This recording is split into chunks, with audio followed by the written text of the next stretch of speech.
Türkmenistan bilen İranyň arasynda 2 ýyl bäri dowam edýän gaz dawasy bilen baglanşykly Iranyň Milli Gaz Kompaniýasy halkara arbitraj sudyna arza bilen ýüz tutdy. Bu waka Türkmenistanyň Türkmengaz döwlet konserni bu mesele boýunça halkara arbitraj sudyna arza bilen ýüz tutandyklaryny resmi ýagdaýda öýlan etmeginiň ideýanyna gabat geldi. IRNA habar agentliginiň 20 awgustda beren maglumatyna görä İran hem öz gedenini Türkmenistany akdyrýan gazyny öňünden duýduruş bermezden kesmekde. Gazyň hilinin petliginde we onun bahasynyň ýokarlandyrylmagynda aýplaýar. Iki ýurduň arasyndaky gaz dawasy 2008-nji ýylda Türkmenistanyň gazyň öňünden alalaşylan bahasyny 8 esse gymmatlatmak bilen başlapdy. Şonu Türkmenistan Iranyň 1,8 milliard dollar möçberinde karzynyň bardygyny aýdypdy. Beýleki tarapdan swap görnüşinde Iranyň üstünden Azerbaýjana aktarylýan türkmen gazynyň hili hem 1% ören yaramazlaşdy diýilip Iranyň habar agentligi belleýär. Şeýle-de habarda bu arada Kaziýetiň höküm çykarmagynyň 2 ýyly çekjekdigi we şol döwürde Türkmenistandan hiç ýyl gaz eksport edilmejekdigi hem nytalýar. Iranyň Mehr habar agentliginiň 15-nji awgustda beren maglumatyna görä, Türkmen gazyň resmileri İran bilen aradaky gaz dawada iki taraplyň gepleşikleriň netijesi bolandygyny aýdyp, bu mesele boýunça halkara arbitraj sudyna arza bilen ýüz tutandyklaryny resmi ýagdaýda öýlan etdiler. Şol bir wagtyň özünde Iranyň resmi habar agentliginiň türkmen tarapynyň etdi diýen bu sud arzasy barada Türkmenistanyň häkimetleri häzir çenli dymyp gelýärler. Has takygy Türkmengazyň halkara arbitraj sudyna ýüz tutanda barada ne Türkmenistanyň Newit Gaz toplumynyň elektron gazetinde, ne de ýurduň daşary işler ministrliginiň resmi web saýtynda maglumat berilýär. Bu barada ýurduň radio kanallarynda we telekanallarynda hem hiç ýyly mesele gozulmaýar. Ýatlap geçdik 2016-njy ýylyň aýagynda Aşgabatyň we Tehranyň arasynda gazyň tölegleri boýunça dören dawa bilen baglykda 2017-nji ýylyň 1-nji ýanwaryndan başlap Türkmenistan Irana tebii gaz aktarmagyny birden besedipdi. Şonu Aşgabat Tehranyň türkmen gazy üçin 1,8 milliard Amerikan dollary möçberinde bergisiniň bardygyny aýdypdy. Şondan soň Iranyň Milli Gaz Kompaniýasy bolsa aktarylýan tebii gazy kesen üçin Türkmenistan Tehrana jerime tölemeli bolar diýip Aşgabaty halkara arbitraj sudyna berjekdigini gaýta-gaýta tekrarlapdy.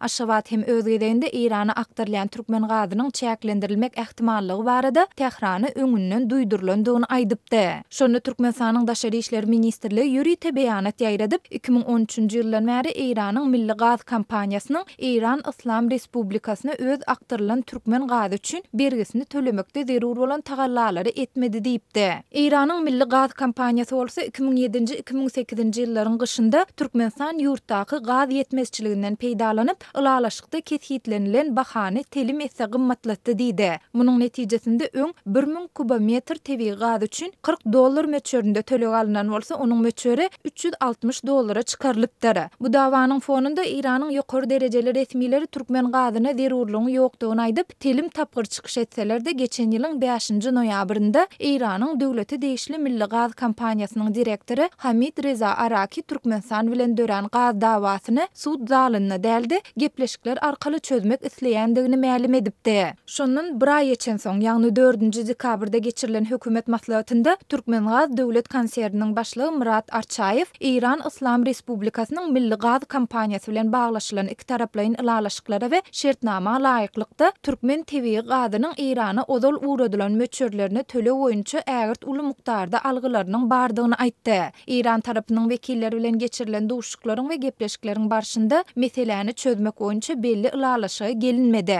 Bu meseleniň özara kabul ederlikli oňyn çözgüdini tapmak maksady bilen İranlyk hyzmatdaşlar halkara arbitraj sudyna ýüzlenmegi teklip edýärler diýip Arçaýew belläpdi. Şonu Türkmenistanyň prezidenti Gurbanly Berdimuhammedow Türkmengaz döwlet konserniniň ýollaşçysyna Iranyň Milli Gaz Kompaniýasynyň halkara arbitraj sudyna ýüzlenmek baradaky teklibini goldamak we munyň üçin değişli resmi namalary taýýarlamak babatda anyk tawşyryklary berendigi aýdyldy. Türkmenistan tebii gaz baýlygy taýdan dünýäde ilkinji orunlaryň birini eýleýän bolsa, 2016-njy ýylda Orsiýety, 2017-nji ýylda Irany ýitirenden soň häzirki wagt tebii gazy eksport etmekde diňe bir alyja, ýagny Hytaýa garaşly bolmagynda galýar.